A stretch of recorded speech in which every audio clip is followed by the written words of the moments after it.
The more responsibility comes now, again, giving back to the community, right? The younger crowd who are looking for this leadership, who are looking, a path, a journey, challenges. So this match, I feel more burdened that how do we, get that younger population excited about the future and get them to the right path.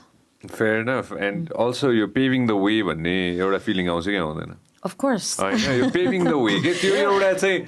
Paving the way for my daughters. There you go.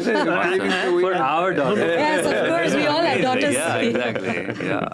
त्यो sense of burden भन्ने word that you use नि हैन, that's because you're paving the way, right? Exactly. And you have to make sure that you pave the way in such a way that the next generation doesn't have to go through the hardships. Exactly. What our mothers could not fight, we have to take that battle. And our daughters, to make our daughters' life easier. So that's the challenge ahead. That definitely is the challenge ahead. Thank you very much for watching us on YouTube. Make sure that you also listen to us on Spotify.